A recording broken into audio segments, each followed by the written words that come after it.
पाकिस्तान के खिलाफ ऑपरेशन सिंदूर पर भारतीय सेना ने लगातार दूसरे दिन प्रेस कॉन्फ्रेंस की।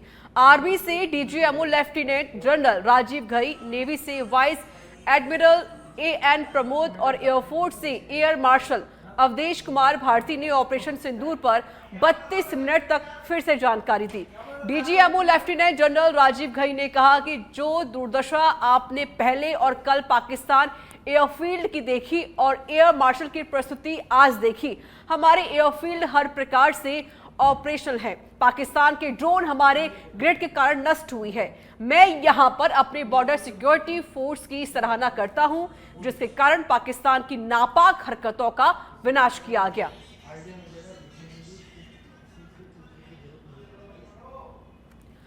और इसके साथ ही एयर मार्शल एके भारती ने कहा कि मैं रामचरितमानस की कुछ पंक्तियां याद दिलाऊंगा। याद कीजिए वह पंक्ति, विनय न माने जलधि जड़, गए तीनी दिन बीते, बोले राम सको तब भय बिनु होय न प्रीति। समझदार के लिए इशारा ही काफी है। कल आपने पाकिस्तान एयरफील्ड की देखी और शायद आज भी एयर मार्शल भारती की प्रेजेंटेशन में हमारी एयरफील्ड्स हर प्रकार से ऑपरेशनल हैं। यही नहीं, पाकिस्तान के ड्रोन्स और वेपनाइज्ड यूएवीज से की गई हमलावर कोशिशें भी इस ग्रिड के कारण नाकाम हुई और जो बचे कुचे ड्रोन्स थे उन्हें हमारे शोल्डर फायर्ड हथियारों से मार गिराया गया। मैं यहां पर अपनी बॉर्डर सिक्योरिटी फोर्स की भी सराहना करना चाहता हूं। उनके डायरेक्टर जनरल साहब से लेकर बॉर्डर पर तैनात बीओपी पर पहरा देने वाले आखिरी जवान भी हमारे इस अभियान में बढ़ चढ़कर शामिल हुए और बहुत बहादुरी से उन्होंने हमारा साथ दिया। उनके काउंटर अनआर्म्ड सिस्टम्स भी हमारे इस मल्टी टियर्ड एयर डिफेंस ग्रिड का हिस्सा थे, जिसके कारण पाकिस्तान की नापाक हरकतों का विनाश किया गया। ऑलराइट, चूंकि आपने शुरू किया श्री रामधारी सिंह दिनकर जी की कविता से, हमारे राष्ट्र कवि रहे हैं, और क्या संदेश दिया जा रहा है, तो मैं बस आपको रामचरितमानस की कुछ पंक्ति याद दिलाऊंगा, आप समझ जाएंगे। तो याद कीजिए वो पंक्ति जो है, विनय न माने जलधि जड़, भय तीन दिन बीत, बोले राम सकोप तब, भय बिन होय न प्रीत। तो समझदार के लिए इशारा ही काफी। ऑलराइट, चूंकि आपने शुरू किया, मैं स्पष्ट शब्दों में कह देना चाहता हूं कि हमारी सभी मिलिट्री बेसिस और सारे इक्विपमेंट और सिस्टम्स ऑपरेशनल हैं और जरूरत पड़ने पर अपने अगले मिशन के लिए तैयार हैं। और इस वक्त की बड़ी खबर है, बीजेपी का फिर से कुनबा बढ़ा है। कई नेताओं ने घर वापसी की है। अलवर क्षेत्र के नेताओं ने भाजपा ज्वाइन कर ली है। प्रदेश अध्यक्ष मदन राठौर ने सदस्यता दिलाई है। पार्टी का पटका पहनाकर बीजेपी ज्वाइन कराई है। जयपुर से जानकारी, फिर से बीजेपी कुनबा बढ़ता जा रहा है। अलवर क्षेत्र के नेताओं ने भाजपा ज्वाइन की है और प्रदेश अध्यक्ष मदन राठौर ने बीजेपी ज्वाइन कराई है। पार्टी का पटका पहनाकर सदस्यता दिलाई है।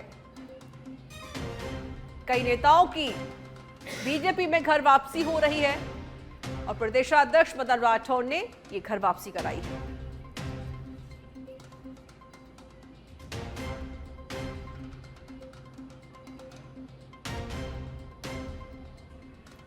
पाली के सुमेरपुर में राज्य सरकार के निर्देशानुसार उपखंड कार्यालय में समीक्षा बैठक रखी गई, जिसमें विभिन्न विभागों के कार्यों की समीक्षा की गई है। उपखंड कार्यालय में उपखंड अधिकारी कालूराम कुमार की अध्यक्षता में बैठक रखी गई। उन्होंने सभी विभागों के अधिकारियों को आमजन की समस्याओं का यथासंभव समाधान के निर्देश दिए।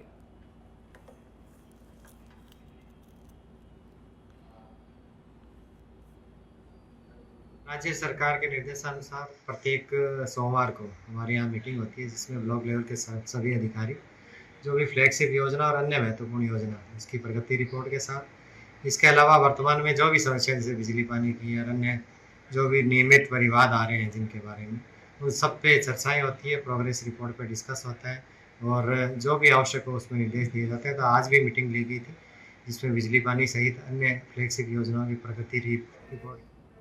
पाली के सुमेरपुर में कैबिनेट मंत्री जोराराम कुमावत कलेक्ट्रेट पहुंचे। कैबिनेट मंत्री जोराराम ने कलेक्ट्रेट में समीक्षा बैठक में भाग लेकर आपात स्थितियों की तैयारियों की पूरी जानकारी मिली। साथ ही सभी विभागों के तहत की गई तैयारियों का फीडबैक लिया गया। सिवाना विधायक हमीर सिंह भायल, पचपदरा विधायक अरुण चौधरी, जिला अध्यक्ष सहित सभी विभागीय अधिकारी मौजूद रहे।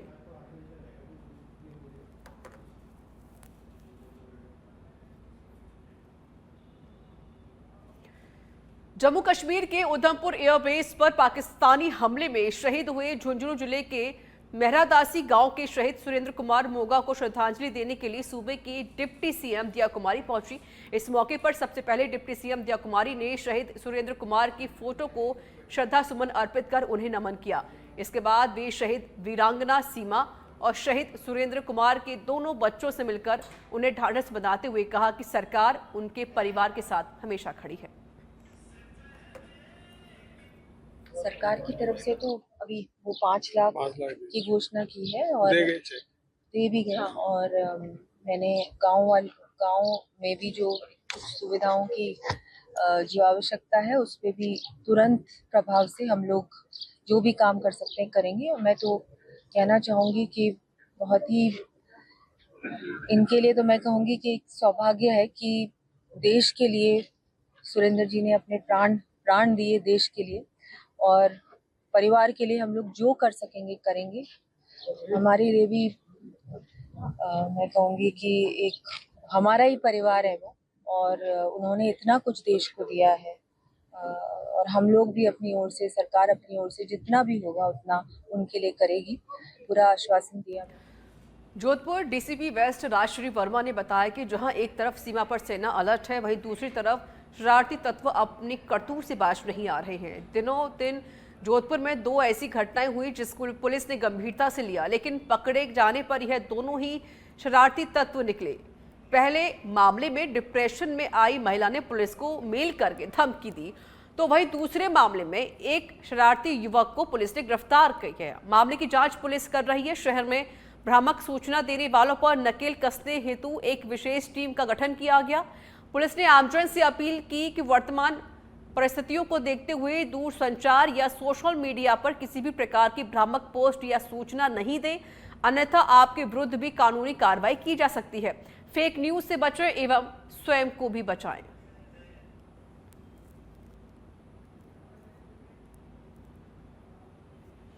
झुंझुनू के कलेक्ट्रेट सभागार में सांसद ब्रजेंद्र ओला की अध्यक्षता में बैठक आयोजित की गई। इस बैठक में सांसद ब्रजेंद्र ओला ने पूरे एक्शन मोड में नजर आए। उन्होंने योजनाओं और स्वीकृत कार्यों की समीक्षा करते हुए कहा कि जिन अधिकारियों का क्रियान्वयन में योगदान कम रहा है और जिन कार्यों की प्रगति कम रही है उन पर ध्यान देने की जरूरत है।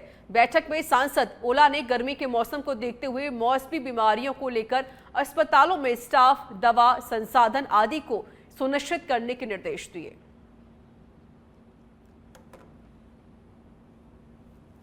पूरे जो हमारी योजनाएं सभी उनकी समीक्षा की। जिन भी योजनाओं में अधिकारियों का कम योगदान रहा या जिनमें कम प्रगति हुई है उनके बारे में उनको सख्ती से पालना करने के निर्देश दिए हैं और अधिकारियों को ये निर्देशित किया गया है कि चाहे सड़क का काम हो, चाहे बिजली का हो, चाहे पानी का हो, चाहे हमारी नरेगा का हो, चाहे आपकी हमारी और जो भी संचालित हैं योजनाएं जो दिशा के अंतर्गत आती हैं, चाहे सांसद क्षेत्रीय विकास योजना हो, सबके बारे में मुस्तैदी से कार्य करने का निर्देश दिया है और 15 दिन में प्रगति रिपोर्ट हमारे सभी माननीय जनप्रतिनिधियों को भेजें और हमें भी अवगत कराएं। दिशा की एक बैठक हुई है माननीय सांसद महोदय की अध्यक्षता में। उसमें हमारे एमएलए साहिबान, प्रधान साहिबान और जिले के समस्त डिस्ट्रिक्ट लेवल ऑफिसर्स आए थे। भारत सरकार की योजनाओं का प्रभावी क्रियान्वयन कैसे हो, इस विषय पर गंभीर चिंतन हुआ है और हमने जो रिव्यू किया उसमें ये पाया है कि जिले में भारत सरकार की योजना एमपी कोटा, एमएलए कोटा उनके कार्य काफ़ी धरातल पर उतरे हुए हैं, फिर भी कुछ सुझाव आए हैं, उन्हें हम लागू करेंगे और जिले की जनता में भारत सरकार के प्रति, योजनाओं के प्रति जो विश्वास है वो अधिक हो।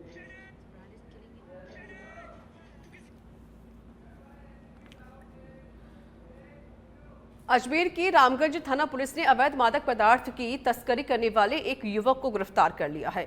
आरोपी के पास से 26.6 ग्राम स्मैक बरामद की गई है, जिसे आरोपी बेचने की फिराक में था। प्रारंभिक जांच में पता चला है कि उसने यह स्मैक जयपुर से खरीद कर लाया था और उसे बेचने की योजना बना रहा था। देखिए, पुलिस थाना रामगंज के द्वारा कल दौरान गश्त स्पेशल चेकिंग करते हुए एनडीपीएस की कार्रवाई की गई है, जिसमें 25 ग्राम। झुंझुनू जिले के नवलगढ़ उपखंड के जाखल गांव में गौशाला के बाहर खड़ी कार में अचानक से आग लग गई। देखते ही देखते कार आग का गोला बन गई। सूचना के बाद पहुंची नवलगढ़ पुलिस और उदयपुर बाटी की दमकल ने आग पर काबू पाया, तो वही शॉर्ट सर्किट से कार में आग लगने का कारण बताया जा रहा है।